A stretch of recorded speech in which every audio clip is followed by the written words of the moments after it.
అనంతపురం జేఎన్టీయూలో కీచక పర్వం వెలుగు చూసింది. ప్రేమ పేరుతో గెస్ట్ ఫ్యాకల్టీ సుశీల్ కుమార్ వేధించారని ఎంబీఏ విద్యార్థిని ఆరోపిస్తోంది. చెప్పినట్టు వినకపోతే యాసిడ్ పోస్తానని కూడా బెదిరించారని అంటోంది. విద్యార్థిని ఫిర్యాదుతో కేసు నమోదు చేసిన పోలీసులు దర్యాప్తు చేస్తున్నారు. దీనికి సంబంధించి పూర్తి సమాచారం మా కరెస్పాండెంట్ శివారెడ్డిని అడిగి తెలుసుకుందాం. శివారెడ్డి, చెప్పండి, ఒక తండ్రిలా వ్యవహరించవలసిన గురువు ఈ విధంగా కీచక పర్వానికి ఒడిగట్టినట్టు తెలుస్తోంది. అసలు ఏం జరిగింది? వేధింపులకు సంబంధించి మీ దగ్గర ఉన్న సమాచారం ఏంటి?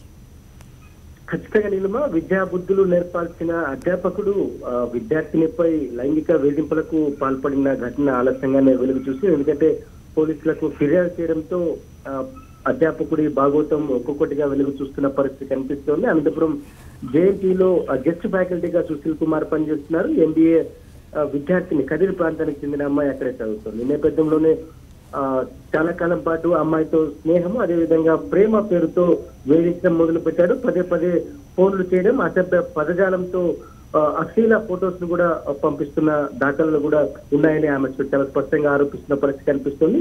ఈ నేపథ్యంలోనే అమ్మాయి ఫోటోలను వాడుకొని మార్పింగ్ చేసినట్టు కూడా ఆరోపణలు ఎదుర్కొంటున్నారు. ఎందుకంటే ప్రేమించకపోతే ఖచ్చితంగా యాసిడ్ దాడి చేస్తాను, నిన్ను నీ కుటుంబాన్ని చంపేస్తానంటూ బెదిరిస్తున్నట్లు చాలా స్పష్టంగా బాధితురాలు ఆరోపిస్తోంది.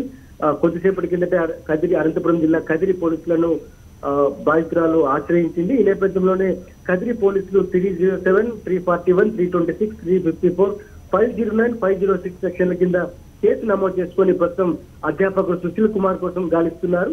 మరి ఇవాళ అరెస్ట్ చేసే అవకాశాలు కనిపిస్తూ ఉన్నాయి. నిర్మా. Okay, thank you Sivareddy.